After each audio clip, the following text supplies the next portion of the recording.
Hamas today, people who were bent on harming Jews. But nevertheless, there's something deeper going on, and that is that these people contained in them a certain klipa. There was a klipa that Hashem sort of invested in the bodies of this nation. And this is the question: what is the difference between the klipa of Amalek and the other nations? So we began to explain the other nation. In other words, to say this in simpler words is like saying that we have different kind of Yetzaharas. There's some people that have Yetzahara for money. Other people have Yetzahara for power. Other people have Yetzahara for honor. They'll do everything to get a lot of honor. The different kinds of Yetzahara. And all the different kinds of passions that people have, they all originate in the 7 midos. In other words, not to analyze it now, but some things are traced back to chesed of klipa, some are gur of klipa, some are preparis of klipa, and so on and so forth. So when the person does an avera, and even if he goes very far, nevertheless, the motive why they're doing it is not because I want to oppose Hashem in any way. It's basically pleasure. This person has pleasure from having money, and they'll do everything and anything to get their money. So the person steals. It's not, I'm stealing because Hashem said not to steal, and I want to do things in spite of Hashem. I'm doing it because I love money, and my love from passion for money is so strong that I don't care if I violate Torah. And why is that? So you explain that part also. That when people have a passion for something, they become blinded. They lose their sensitivity. Not only spiritually, even intellectually, logically. People do things that are totally illogically, and they do things and we see that they do things that are unethical, and later it destroys their entire life. Later it destroys their whole family because it goes out into the public and it's humiliating. Nevertheless, why did they even think of doing it? And the answer is when a person is passionate about something, especially if they're invested in their passions, they lose their true judgment. So certainly we can understand that a person loses their sensitivity to godliness. And therefore, even though the person's doing something that this connects him from Hashem, they don't feel it. They're so involved and so obsessed with their passions, they don't feel what the consequences are. So we are up to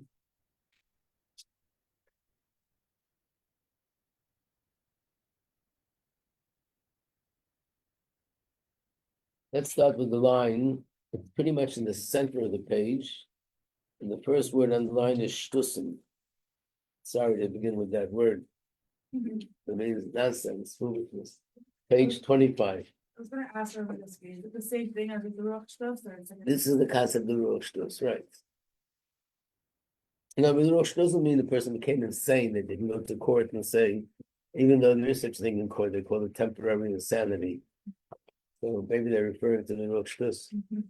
But they're talking about insanity clinically would be diagnosed. They're talking about the person's very normal. But the Ruach Shtos means that they lose their sensitivity to the fact that look what they're doing to their connection to Hashem. So now after finish explaining that we see that people are very passionate about certain things, they act in a way which is illogical. They're hurting themselves. It's not logically. Even for the Nefesh of Bahamas, it's not logical. So you conclude, the person loses his sort of balance in logic. Certainly he loses touch. When it says loses, it means like you're losing touch with the godly spark in him. He forgets about godliness. He doesn't have that godly sensitivity. Aval, even this person who's extremely passionate and does a lot of things that are against Torah, a lot of things which are immoral and unethical, nevertheless, this very same person, if he would feel the godliness, he would never do it. So normally we see someone doing things, people get angry and they feel hate towards the person. But when the Maimon is saying this same person, you should know if he would feel the godly thing, this very person, he would be different. He would stop doing what he's doing. How do we know this? We see this explicitly. We see it. On the road, we see and therefore we see that from time to time, or whenever there's a time, an opportune time, something happens and some godly light sort of breaks through and shines. For example, times that are very auspicious times in Shemayim. That's the time that the more comes close to the spark. Anyone remember what that term might mean? The more comes close to the spark. Sure.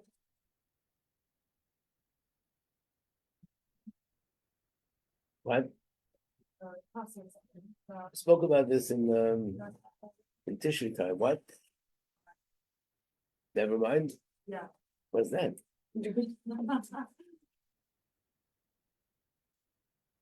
That we see that if there's a flame and you bring the flame close to the spark gets drawn into the flame. It's like a magnet. And this is a term that's used in reference to Aseret Tshuva. It's based on a pasuk where it says, in fact, we're going to be rereading this pasuk. We read it always when there's a fast day. On Thursday, if Chas v'Shalom Mashiach isn't here by then and we're still fasting, then we'll read the pasuk which says, call to him, the Yosei Kara, when he's close to you. The Gemara says, when is Hashem close to us? When is that time of the year that he's close? Aseret Tshuva. So this would be compared to a flame, a torch that comes close to a spark, and the spark gets run in. Hashem is the torch.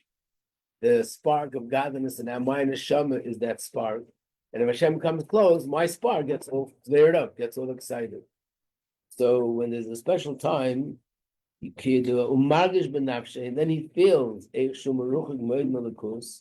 he suddenly gets a certain sense of the fact that he's distant from Hashem. Or another example, for example, he's davening, and during davening, somehow the words he said just hit their mark, it registered, and he gets excited. Shows Gamkin Eis Ratzon. Time of davening is also called the Eis Ratzon. If someone would ask, where could we find the source that davening is Eis Ratzon? Where do we refer to it in davening itself?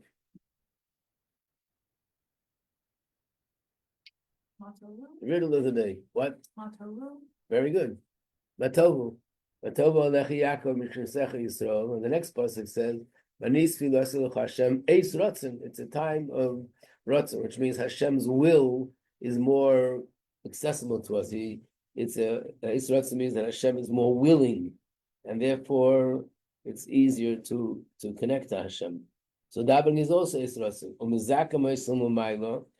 And because Hashem is in that kind of Eis Ratzon, so from above, like Yisrus Eila, they give him this gift, Sheyargish Gedulas Hashem, that he should feel the greatness of Hashem, V'nifla Isov, and Hashem's wonders, Mispol K'tzas Al Holocaust, and he gets a little bit excited about godliness. As Yachaliyas, so that also could be a possibility, when he gets that feeling, that he steps away from his negative character traits, from his negative actions, and he changes. So if that's the case, so why does he do it at other times? So the answer is, this is the explanation. The main reason that does all these bad things, it's not because he wants to be disconnected from godliness. The main reason is because the taiva, the passion is so powerful, so strong, it makes him forget about godliness. Like, he's so obsessed with his taiva that he loses. It's not just I'm busy with one thing, so I forget about another thing, but the passion for Gashmias is like the opposite of godliness, and therefore it desensitizes me. And therefore, if that's the whole reason, so when the time comes that he does remember godliness, because Hashem sort of is in your face, like Aser you make tshuva, or sometimes by davening, and Hashem sort of makes you feel him. Kishaniskra lakus, he takes steps away from his passions. Because this is the nature of negative character traits. It clogs the mind and it clogs the heart. It doesn't feel godliness. So that's really what causes him to do all the negative things he does.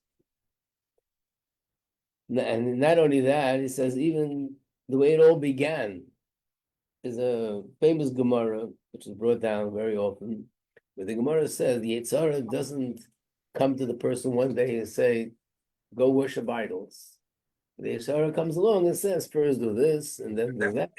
And then tomorrow do another thing, and slowly, gradually, a person slips down.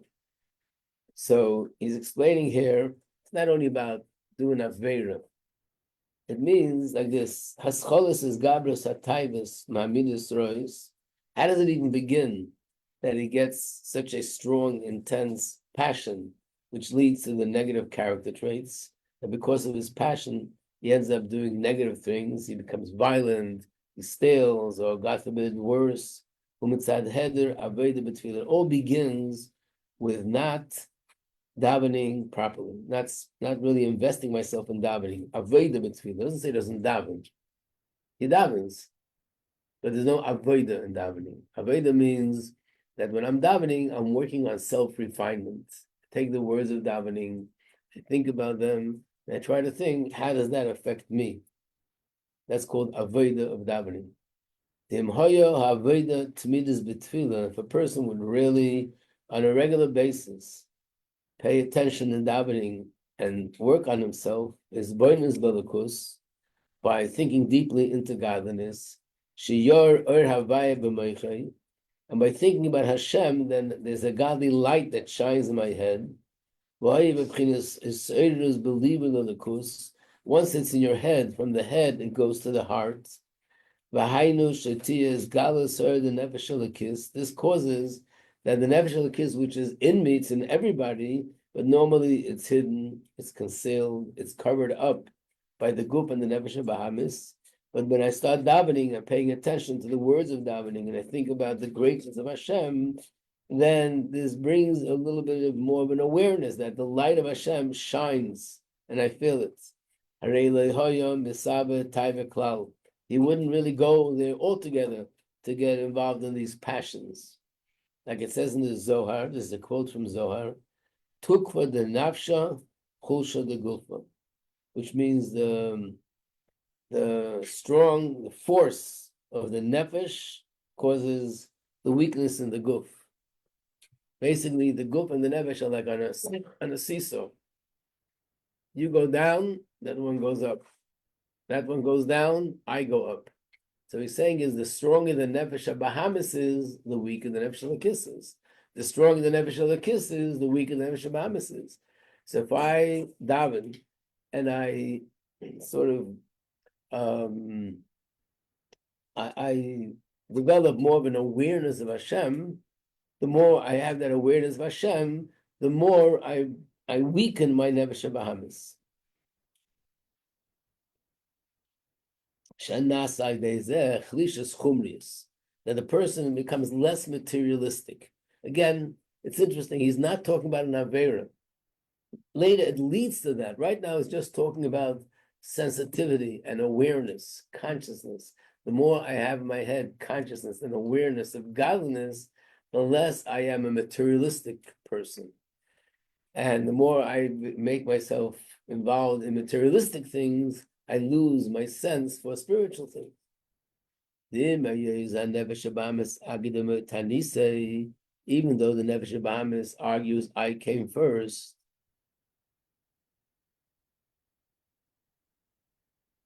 so this is a very famous thing we talk a lot about in Chassidus. Kamisa means he argues I was here first. You know what he's talking about, right? Where was he first? Not the honest, like when you were born. Right. The Nefesh comes when you're born. Nefesh Elokis comes when you're bar mitzvah or bas mitzvah. So Nefesh said, "Hey, what are you doing here? I've been here for 12 years, 13 years. I'm in charge." Now the question is, really, it almost feels like it's not a fair challenge. Nefesh was given permission to come in at birth, has all these years to get sort of take roots in the person. How is it possible to even overcome the Nefesh Elokis that comes much later? That's what he's saying. Shabbat, the Nefesh comes, the Nishrish Koydem Beguf, takes roots in the body, because day after day after day, I'm involved in eating and drinking and all sorts of Nefesh Bahamazik things. The answer is, Mikol Makom, nevertheless, Nitin Koyach, the Nefesh Elokis, the Eibishter gives Koyach to the Nefesh Elokis, this Gaber al Nefesh Bahamas. In a certain way, it's like really begashmis also. Humans could control animals. If there'd be a physical, they'd be wrestling physically. If a man would wrestle physically with an ox, I think they would lose. If a man would wrestle physically with a bear, he'd also lose. Physically, they're stronger. But because we have seichel, we're able to maneuver things and capture them and trap them and control them. So basically, the Nefesh Abamis actually is stronger in a certain way than Nefesh Elokis, but it's still the Nefesh Elokis, a godly soul. So spiritually, it just has more koyach than the Nefesh Abamis. So that's the case. So why is it that the Nefesh Abamis is able to become so strong to the point that I lose my sensitivity for godliness? It's mainly because of the lack of davening. In other words, davening is the time of the day where I make myself take the example. The average person gets up in the morning and gets ready to go out to work. Before it goes to work, he davens. Then he goes to work. Work usually, most people, let's say, is 8 hours a day. Then he comes home, eats supper. He says hello to his wife. He says hello to his children. He spends time with them. Like, where am I going to get that sensitivity to godliness? Where's that supposed to come from? I'm just physically, technically busy with all my other things in life. So the Eibishter gave us davening, that the time in the morning of davening, that's the time where I'm supposed to like open a window and allow myself to become more aware of godliness. And that awareness should guide me and give me strength for the rest of the day. So if a person isn't doing that in davening, they're just saying the words and not really paying attention. And even if you think of the meaning of the words, but not really avoiding, not really connecting it to self. One chassid once said that the problem sometimes with people who daven is, and he gave an example, is the part in davening says, Vayivorech David es Hashem, and David blessed Hashem, and he said this, and this and that. So he's not thinking about himself, he's thinking about David HaMelech, that he was a very big person, and he thanked Hashem, so he's not connecting it to himself, so it's not going to affect him. When we learn in davening, read in davening rather, about Hashem who creates the world and the heavens and the earth and the water and the wind and the animals, and we talk about all these things, have to make the connection, and this is Hashem who's controlling the world and me and leading me, and therefore it should bring out with me more of an awareness that whatever I'm doing throughout the day, whether I'm going to business or interacting with people, to realize that Hashem is involved in everything, and that awareness of Hashem won't allow the Nefesh Bahamis to get so invested and so intense with the passions for Gashmis, to become so materialistic. So if I don't take advantage of that moment, that's it. Then Nefesh Bahamis first Nefesh Bahamis gets very intense with their passions, but for things that are permissible. So he has a passion for nice clothing. spend a lot of money on nice clothing, have a passion for money, not steal chas v'shalom, just a passion to make a lot of money, to have beautiful clothing, to have food that tastes good, and to really be passionate about it. L'mala is taivas nafshe, v'achar kach l'savas gam kol dover amutaloi, and then it comes to a point that anything which is permissible, even shein tzarech, he doesn't need it, but because he just can't say no to his passions. And then Hayyim Eimelekach. And then today the Yitzhara says this thing. Umachar, and then tomorrow he says something else. Till it comes to the point. He starts developing a passion for things that are not permissible. Not necessarily doing it, but he starts having a passion. He's drawn to it. He gets excited about it. He feels a fire burning in his heart for something which is really prohibited. And then it comes to a point when he can't stand up to it, to overcome it, because Nefesh Bahamis became so strong from all Ribuyat Taivas, from all the different passions. So what did it do? We said before, when the Nefesh Bahamis is stronger, Chalishus and Nefesh Lakis is weaker. Shenechlash be'etzem, because took for the gufa, the strength of the guf is choshu nishmasa, brings the weakness of the neshama. So this is all these passions and mailim master machlish as a nefesh alakis. It makes the nefesh alakis. It should be weaker. It conceals godliness, that you don't feel the nefesh alakis. Asher shechech legamri. It forgets completely.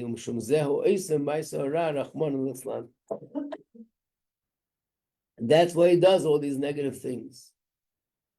But he's concluding, the poem, by the way, this is all an introduction so we can understand soon what is Amalek. The poem, when his heart gets excited and becomes he has his eirus. For example, he gets in his eirus to do tshuva because he realizes how far he went. Or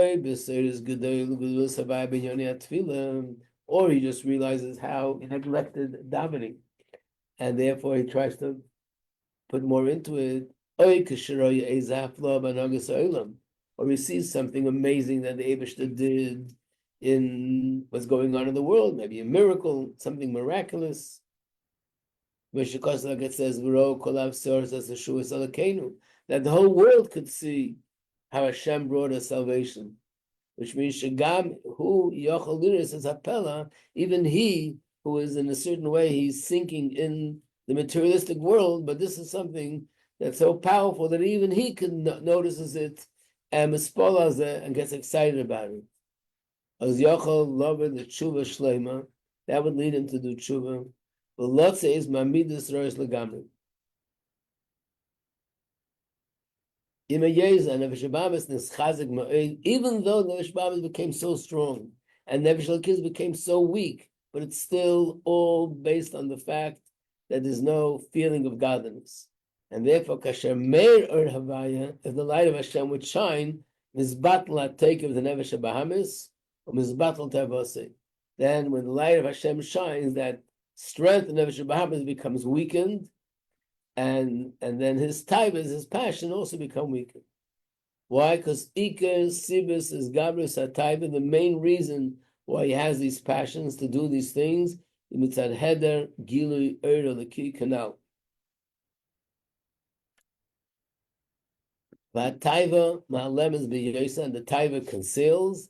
Achebal de Pu'ula Leis Ebra Ve'Rach Monoslan canal. So being that the main reason why it happens is because godliness is concealed, so if godliness is revealed, obviously he'll turn around and he'll change. I don't remember the details, but I remember reading a story about a certain Rav, that there was someone, a Yid. Unfortunately, it happened, and certain Yidden couldn't stand up to the difficulties that they had, and some of them converted to Christianity. But some of them, because they converted to Christianity, they felt so guilty, they went to the other extreme. In other words, they had to show how Jews are no good, and they became informers. Some of them became the ones to incite the non-Jews against the Jews, like You couldn't think of anything worse than that. Like he would say, listen, I was one of them, and I know what they do, and I know what they think, and here they do this, and here they do that, and when cite the non-Jews against Jews. So in the Jewish community, this was like the worst. There's a story told with a certain Rav that there was someone like that in that community, and being that he was a Rav, a very righteous person, he was up late at night learning. Somewhere like 3 a.m, he has a knock on the door. The Rav, 3 o'clock in the morning, it must be something urgent. He opens the door and he was shocked to see this Jew there. He walks in, breaks down crying, and says he wants to do tshuva, wants him to help him do tshuva. He was sure this is some sort of this is a new tactic he's using to get me into trouble. And he said, listen, there's no tshuva for you, and please don't waste my time. I know that you have something up your sleeve. And he's crying a lot louder and more, and he just wouldn't hear it. He knew for sure that this is some sort of a way of getting him into trouble. He doesn't know what, but it couldn't be anything else. And then at the end, he finally said to him, you see that stick? He had a cane, he was standing in the corner. See that stick? When there'll be grass growing on that stick, that's when I'll accept your tshuva. Okay? Good night. And he left. Anyway, he went on with his learning, and then I guess he was going to go, so he went to take the stick. He got the chills. There was grass growing on the stick. So you saw this is a student from Shemayim, that he's really sincere, and he should accept his tshuva. And he took him on. So how could it be a guy like that, so low, so low? This would be considered the lowest. To become an enemy, like a traitor to your own people, and to incite non-Jews against Jews. The answer is because it all comes from something like a title, whether he wanted money, whether he wanted honor, whether he wanted not to be persecuted, whatever it is that he wanted, he forgot about godliness. Something must have happened that reminded him, and when that happens, things change. So basically, all the 7 nations, Kanani, Chiti, Ameri, they all represent different kind of passions that are all klipa, but they're all based on pleasure, and the fact that I want pleasure, and my desire for pleasure is so intense to the point that it makes me deviate from the way of Torah, their mitzvahs, even to do the worst things. But what's at the core? The taiva for pleasure. How's Amalek different? Amnam Gimel. I made a little arrow there, so we're just going to do this piece that explains the difference. And we won't go into the next piece, that's a little bit more complicated. Amnam, however, there was one year, Tafshin Chai, 1958, something very unusual happened. The Rebbe came to 770, with Shabbos Pasha Zachar in the morning, and it was very early. There were a few people in the shul. This is upstairs, the small shul. And the Rebbe said to them that he wants to say a mimer. They should come into his room. And the Rebbe said a mimer. Naturally, a few more people managed to get in, and then it was there. Just a few people were there. And that mimer was basically this mimer. The Rebbe based it on this mimer, the same ideas of this mimer. But of course, the Rebbe added and made it shorter. But it was this nekuda, that what it says about Amalek is Yodeyas Riboinai. Listen to these words. He knows his master, Umechaven Limrid Boy, and he intends to rebel against him. This is a different kind of taiva completely.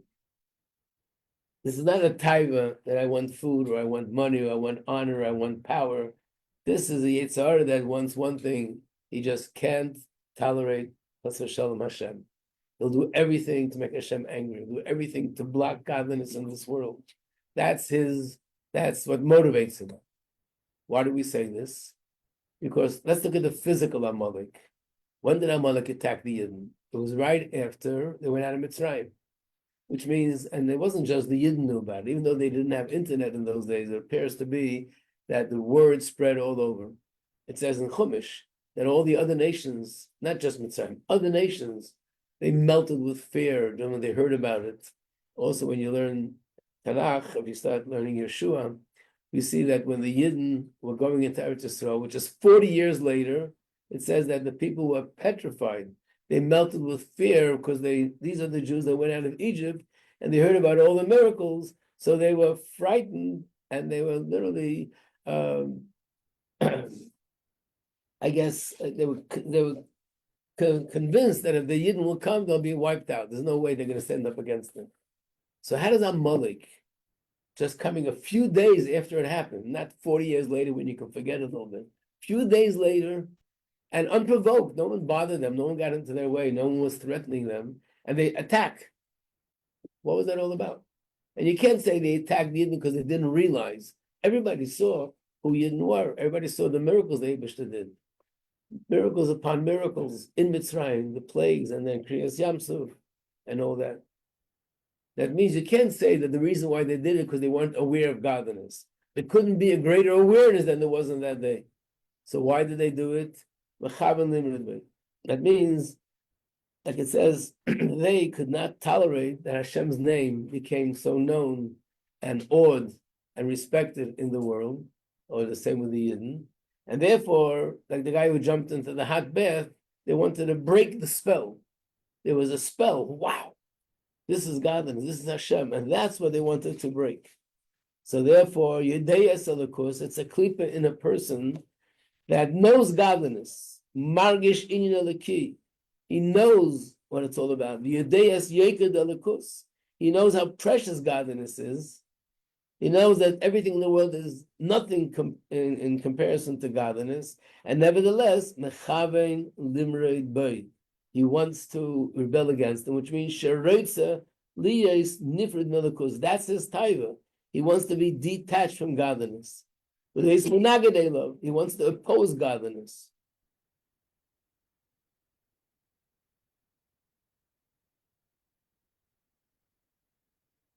Does it make sense? No. So it's taka taiva that doesn't make any sense. But we can't say that the reason why this Yitzhar is attacking is because of lack of godliness. He knows all about it. And the only reason why he's fighting it is because he just can't stand godliness being revealed. So therefore, it's a different kind of Yitzhar completely. Here he says what we just explained. It's not because of lack of godliness being revealed. Adar, godliness is shining. He himself saw Kol Hanisim, all the miracles, Viniflois, all the wonders. It says Shomum Amim Yugozim. All the nations of the world heard about it, the other nations, and they were all affected by it. Amalek spoil. Amalek wasn't affected by it. The Yotza Lilcham, he went out to fight against the Yidden. Even if he sees godliness, he stands with the biggest chutzpah against Hashem. He wants to be separate from Hashem and he wants to oppose Hashem. It's not understood. How could he stand up against Hashem? Generally speaking, when godliness is revealed, klipa melts. It's like having wax in front of a fire. If the fire is burning and generates heat, then the wax melts. It says that klipa melts in the presence of godliness. So how come they don't melt? Ki himes doineg. Himes means melts. Doineg means wax. This is a kind of a chutzpah that Amalek has. Chutzpah filaklap ishmaya mahani. It's like a chutzpah that's not based on logic. It's like a person who stands up and is stand up with chutzpah against someone who is infinitely smarter than him. He's known to the whole world with his wisdom. And he gets up against him. He doesn't want to submit himself to that person's authority.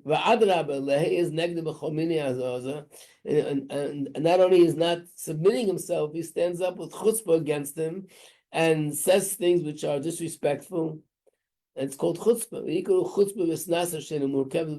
It's a chutzpah that has no basis in logic, and therefore, what could you do with this guy? You can't explain him logically because it's not based on logic. You can't reveal godliness. He has godliness revealed. So therefore, the only way to deal with Amalek is he has to be destroyed completely. And that was the question he asked in the beginning. How come all the nations, when Mashiach comes, will be transformed? Amalek won't be transformed. They'll be wiped out. Because all the nations, the reason why they are doing the things that are doing is because there's no godliness revealed to them. When Mashiach comes and Hashem will reveal the godliness to all the nations of the world, they'll also change. They'll bow down to Hashem and they'll recognize Hashem, because the only reason that they are the way they are is also because of lack of Hashem.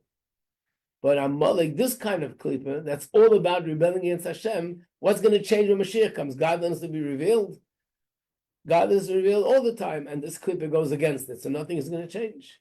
So this is a kind of a klipa that has to be eliminated and eradicated completely.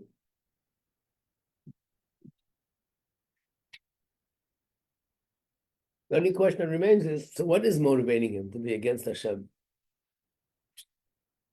Any guess?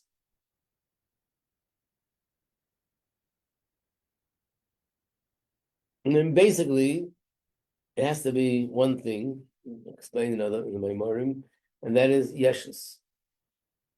Basically, Amalek is filled with his own Yeshus, and therefore accepting Hashem means taking away from his own ego and his own presence, and that's what his passion is all about. And therefore, he can recognize Hashem, and therefore he'll go against Hashem. He'll do everything to hide godliness, because even one iota of godliness revealed makes him one iota less of a yesh, and that he can't tolerate. So basically, that's the clip of Amalek. How do we translate this in a language that we can relate to on a daily basis? Yes, Ariel. Did you connect that to the fact that you said it's just like a tiger? It's not, it's a different kind of taiva. All taivas are pleasure-based. They originate from the fact that I want things for my pleasure. And as a result of that, I don't feel, I'm not aware of Hashem. Like, yes, just in me that kind of comes out of that. Oh, Hashem created a new kind of klipa. It's called Amalek. And this is a kind of klipa that even if godliness is revealed, it still goes against, it's just a kind of yitzhar that just is against Hashem, so to speak.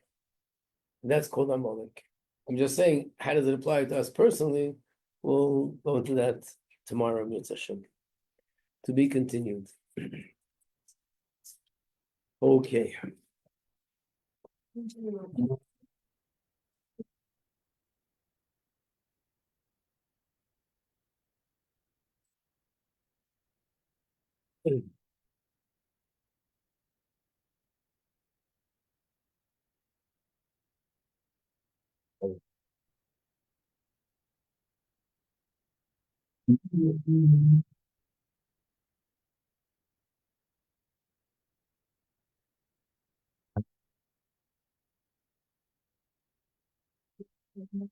Shabbos and Salat.